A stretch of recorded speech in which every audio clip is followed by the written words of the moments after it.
Bueno, no lo vi. Bueno, vámonos rápidamente a otro tema, Mauricio. Fíjate que el día de hoy el presidente López Obrador delineó 3 reformas constitucionales clave que va a impulsar pues en esta segunda parte. Señala que la mayoría de las reformas ya fueron aprobadas, pero que ahora van 3, ¿no? La primera, la reforma a la ley eléctrica, ¿no? Una reforma constitucional finalmente blindando estas reformas secundarias que pues parece que no sé qué va a pasar en la corte, si le van a echar o no para atrás, ¿no? Pero bueno, quiere blindarlos constitucionalmente sobre el tema de Iberdrola, sobre el tema de Repsol, ¿no? Sobre el tema de que rescatar a la CFE y a través de una reforma constitucional. Esto es importante. También va por otra reforma constitucional a nivel electoral, donde ya finalmente le va a dar flit a Lencho Córdoba, y va a crear un nuevo INE, o como se le llame, que también sería igual darle flit a todos los magistrados electorales, que bueno, estamos de acuerdo que han sido de lo peor. Y una reforma de la Guardia Nacional, para que la Guardia Nacional deje de depender de los civiles y se integre como un brazo o un brazo de las Fuerzas Armadas, de la Sedena, como similares, por ejemplo, la Fuerza Aérea Mexicana. O sea, la Guardia Nacional sería ahora completamente militarizada y ya no estaría bajo mando civil. Y es bueno, Mauricio, la verdad es que voy a buscar el momento, o sea, sí se echó un buen rollo ahí para verlo todo, pero sí creo que vale la pena ver cuando habló de la reforma electoral, ¿no? Porque fue lo que más resonó también. Vamos a escucharlo.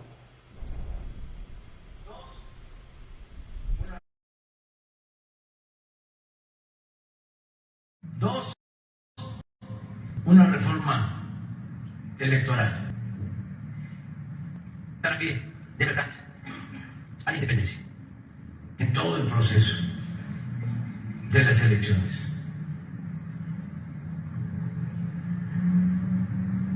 Que no domine el conservadurismo, que haya democracia. Porque durante mucho tiempo se han inclinado los que deberían de actuar como jueces en favor de los grupos de intereses creados. Entonces tenemos que buscar la forma de que quienes coordinen los procesos electorales sean gente de inobjetable honestidad, rectos, auténticos demócratas. Se los dije a los empresarios. ¿Qué es un demócrata? Es una gente que independientemente de su origen, de clase o de su manera de pensar, actúa con rectitud. No es un demócrata, como ha sucedido en México, el que dice: no podemos permitir que llegue a la presidencia un populista. Luego entonces hagamos todo para evitarlo, hasta robarnos la elección. Y así el presidente, por eso en esta reforma electoral también propone desaparecer, o va a proponer desaparecer, todas las plurinominales de la Cámara de Diputados y del Senado. Sí, Nacho, es importante, ¿no? Ya esto que había trascendido, esto que habían mencionado los legisladores, ayer se reúne Morena, sus senadores establecen como prioridad la reforma electoral y ya también a esto se suma el presidente López Obrador. Aquí, pues, lo importante es ver cómo van a ser estos cambios. Muchos esperan la desaparición del INE. Yo creo que no va a darse una desaparición del INE. No sé ni siquiera si le vayan a cambiar el nombre. Eventualmente sí, para hacer una limpia total. Lo que se va a buscar es que se saquen a los consejeros electorales que actualmente están ahí, que eso es a lo que se entendió con lo que dijo el presidente López Obrador el día de hoy como parte de esta reforma. se dé una nueva designación de consejeros electorales en donde ya no sea pues a través de cuotas y de cuates. Yo entiendo que vendrá un proceso distinto al que actualmente existe, en donde los diputados son los que deciden quiénes son los consejeros electorales, porque sí son ciudadanos, pero si los partidos los deciden, pues termina siendo una decisión partidista, que ese es el vicio de origen, ¿no? Entonces, vamos a ver en cómo termina esto. La oposición obviamente no quiere perder este pedazo de poder que tienen todavía bajo su control con Lorenzo Córdoba, y que aunque se vaya Lorenzo Córdoba, lo va a seguir manejando Edmundo Jacobo, que ya lo dejó ahí para reelegirlo. O sea, la ventaja de este proceso es que se limpia también con todos estos funcionarios que pensaba dejar enquistados Lorenzo Córdoba y Ciro Murayama, que afortunadamente ya se van y ojalá se vayan un poquito antes, si es que se da esta reforma, Nacho. Y lo de las plurinominales es bien interesante, sobre todo porque no solo nos deshacemos de los parásitos, sino también ya estuve revisando y resulta que pues la ley establece, deja claro, que no puede haber mayoría calificada de un solo partido con las representaciones proporcionales. Es decir, los diputados, Morena no puede tener más de 300 diputados. O sea, si ganara los 300 distritos, ya no le toca representación proporcional. Entonces, ya ves que para las 2/3 partes son 334, ¿no? O sea, no puedes tener mayoría. La ley te lo impide. O sea, es una mentira esto que le quitaron la mayoría a Morena. Pero si quitas la representación proporcional, si lo deciden los mexicanos, Morena puede tener las 2/3 partes. Solito, sin aliados, sin pedirle al Verde, sin pedirle al PT, sin pedirle a nadie. Si gana 200 distritos, Morena tiene 2/3 partes y puede hacer las reformas constitucionales que quiera. Obviamente estos los van a pelear los opositores porque saben que están desapareciendo. Sin representación proporcional, todavía van a desaparecer más los partidos. No va a ser fácil conseguir los votos, ojalá los consigan, y si no, cuando menos que se llegue, en todo caso, a un punto medio, que se eliminen mínimo la mitad de diputados plurinominales y senadores también. Aquí también, Mauricio, hay que tener claro que esto de la desaparición de plurinominales, de todos modos, ¿estás de acuerdo, Mauricio, que entre el electorado mexicano, hasta entre los panistas y priistas, es por unanimidad, están de acuerdo en que desaparezcan los plurinominales? Sí. Entonces, aunque los partidos no lo quieran hacer, ¿no? Aunque estén, bien dice la oposición, el prianismo, en contra de esto porque van a perder, pero votar a favor de las plurinominales finalmente va en contra de lo que ellos han propuesto también, porque ellos el PRI, el PAN, el PRD, todos ellos también han dicho lo mismo, pero han simulado. Pero ahora Obrador los va a obligar a que voten cuando menos en contra, y entonces estarían exhibidos por completo, como si los exhibe ahorita, ¿no? Es que ellos votaron en contra de, por ejemplo, la pensión a adultos mayores, ahora también los va a exhibir. Ojo con el dato, también es clave y fundamental. Y bueno, la verdad es que la mayoría de los mexicanos, pero no la mayoría, casi por unanimidad, están en favor de que eliminen los plurinominales, ¿no? Todos estamos de acuerdo que son unas flojos, huevones, nada más son levantadedos, que no tienen nada que hacer ahí. Si en general diputados son unos flojos, pues con los plurinominales todavía son más flojos, unos flojazos. Y la mayoría está de acuerdo que se vayan. Entonces, esto es lo que va, el eje de esta reforma, y claro, la desaparición del INE. Y bien dices, no le cambias, ya no va a ser INE, vamos a llamarle Instituto Mexicano Electoral, y solo con ese cambio cosmético extinguen finalmente a todos los funcionarios de este instituto y se nombran completamente nuevos, y también los magistrados electorales, todos se van y nombran magistrados completamente nuevos. Y nada más con que no estén comprados por Claudio X González ya es de ganancia. Bueno, eso es lo que viene. Y también la reforma eléctrica, que ese va a ser mucho más difícil pasar. Pero bueno, ahí va a quedar. Y obviamente la reforma a la Guardia Nacional. Esa creo que no va a tener ningún problema, honestamente. No creo que ningún partido, el PRI, el PAN, el PRD, se van a meter con el ejército, ¿no? Pues sí, Nacho, acuérdate que así lo hicieron en la aprobación de la Guardia Nacional. No querían que el ejército, que porque se militariza el país. Pero ¿qué pasó? Y ¿Pero empiece todo eso. ¿Aprobaron por unanimidad la creación de la Guardia Nacional? Ah, no, sí, pero con Dicen el show, pero al final de la hora aprueban. La aprueban, sí. Bueno, aquí hay que ver. La verdad es que yo no sé por qué. Lo que va a hacer esta ley es eliminar el transitorio. Ahorita la Guardia Nacional depende del ejército. O sea, es básicamente la maneja el ejército. Después de 5 años iba a pasar a un mando civil. Exacto. Entonces la idea es quitar ese plazo de 5 años, porque realmente no va a cambiar nada. O sea, si se aprueba ahorita la ley, no va a cambiar. La Guardia Nacional va a seguir operando. Solo que es como el aeropuerto, Nacho. O sea, antes la Guardia Nacional era la visión del presidente, era la propuesta. Pero así como el aeropuerto, que ya está consolidada, que ya se está convirtiendo en referente, que al igual que el ejército y que la marina tiene la mayor confianza de las instituciones entre mexicanos, entonces ya es una discusión distinta. O sea, ya si ves que algo está funcionando bien, hay que reforzar ese buen funcionamiento. Yo creo que a eso es a lo que apuesta el presidente, decir, miren mexicanos, ya está la Guardia Nacional funcionando, todavía falta que la consolidemos bien, pero ya tiene resultados, ya están los cuarteles, ya está ahí la estructura operativa, está la formación de los elementos, etcétera, etcétera, etcétera. Todo esto lo hizo la Sedena, que propongo que sigamos por este camino, ¿no? Que ya no se cambie, que nos vayamos por este rumbo. Ya es muy distinto, es como el aeropuerto, ya lo estás viendo, ya conoces los resultados. Entonces, yo espero que, como dices tú, Nacho, se acepte esto, porque pues hasta ahorita va funcionando bien, ¿no? ¿Para qué corregir algo que está corregido? Yo creo que esa es la visión del presidente y por eso va a insistir en esta figura, porque esto es lo que originalmente se quería. Y acuérdate que varios diputados de Morena incluso dijeron que no. Una voz fue Tatiana Cloutier, dijo, no, yo no quiero que los militares y yo no quiero que se militarice el país y demás. Y pues no se ha militarizado el país. Ahí está la Guardia Nacional y seguimos mejor que antes.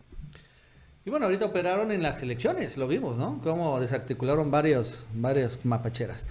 Bueno, lo cierto es que también en medio de todo esto hay otra reforma importante de gran calado que se va a introducir este año. Y no habló esto López Obrador, pero bueno, ya habló a Raquel Buenrostro, la reforma fiscal. Una reforma fiscal en septiembre junto con pues cuando se introduzca la ley de ingresos, el presupuesto de ingresos, bueno, en esa ley de ingresos va a haber una reforma fiscal. Y es una reforma que ya empezó a decir también que, bueno, lo había comentado el presidente, que iba a ponerse una reforma después de las elecciones y está cumpliendo. Y es una reforma que, aunque todavía no se sabe muy bien de qué se trata, lo que sí podemos descartar es que vengan aumentos de impuestos, por ejemplo, del IVA, no va a haber aumentos de impuestos, tampoco va a haber IVA en alimentos y medicinas, como antes se proponía, ni, por ejemplo, tampoco va a haber más ISR a trabajadores. Y tampoco creo que a pymes. Yo creo que esta reforma fiscal va a estar centrada, tampoco va a haber aumento de impuestos a ricos, sino va a estar centrada en eliminar estas figuras de, por ejemplo, que utilizan los ultra ricos para no pagar impuestos, como el régimen consolidado, ¿no? Pero ese tema del régimen consolidado y del outsourcing, porque yo no sé si ustedes saben cómo o sea, por ejemplo, Televisa, ¿no? Tiene su Fundación Televisa, y a través del Teletón y su fundación no paga impuestos, ¿no? Es eso, es el régimen consolidado.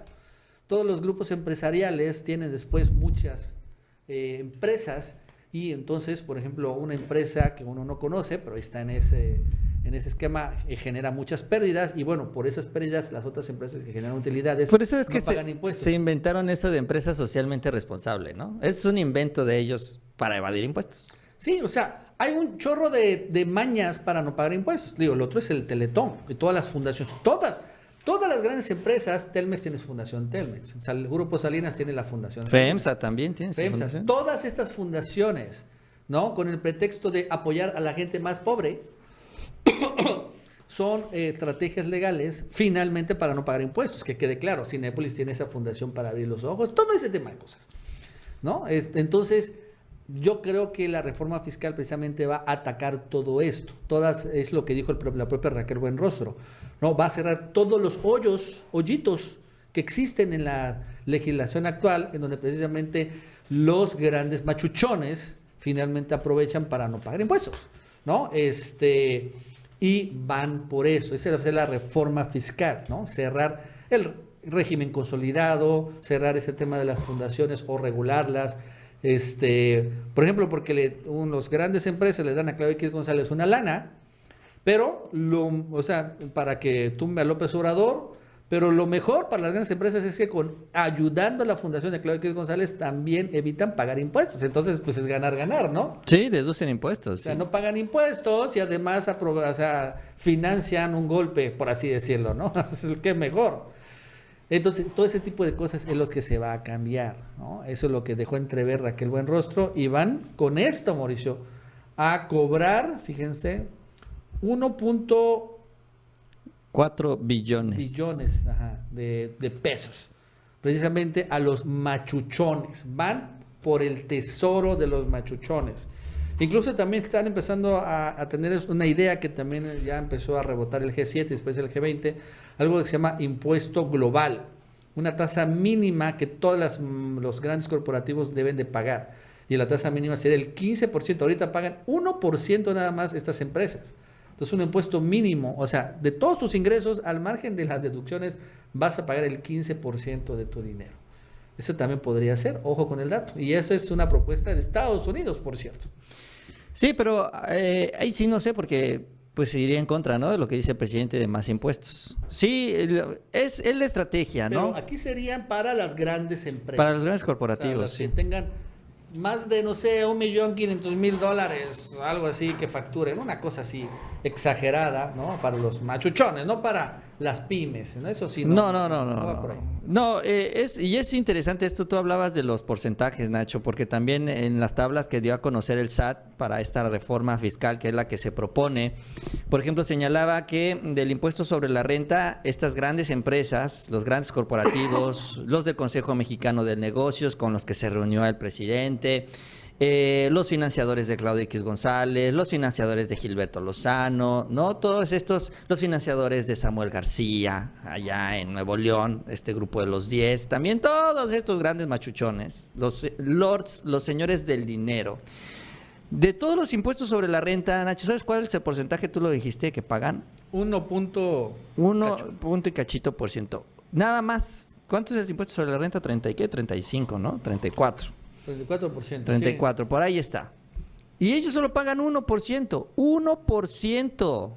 Nada más. Y esto es un gran contraste en comparación a lo que pagan, por ejemplo, las personas físicas. ¿Sabes cuánto pagan las personas físicas en promedio, Nacho, con deducciones y demás?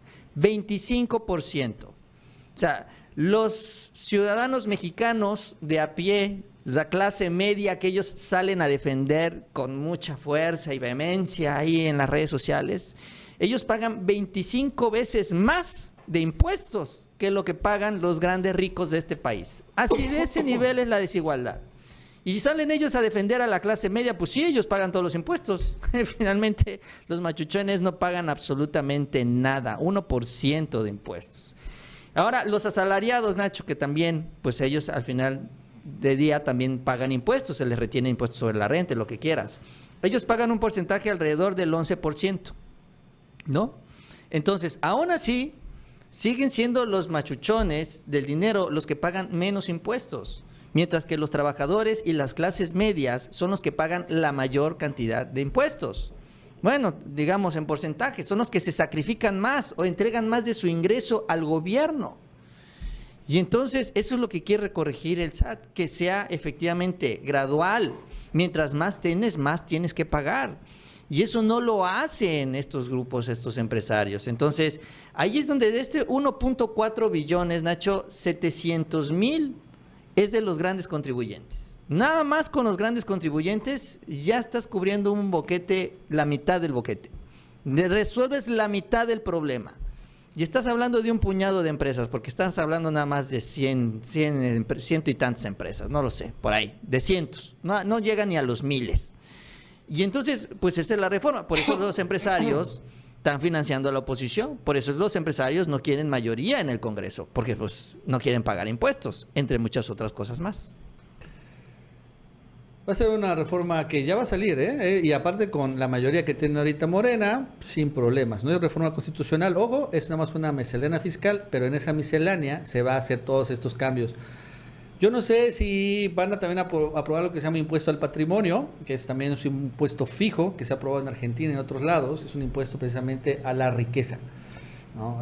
Una cantidad fija de todas las acciones, valores, obras de arte, yates, Ferraris, etcétera, que tengas. Entonces vas a pagar una tasa fija, sin desdoro de lo demás, y eso sin deducción. Eso hay que ver si se aprueba. Es algo también muy dirigido a las clases ultra ricas, que ya empezó también a permear en algunos lados. Podría ser, no lo tengo claro.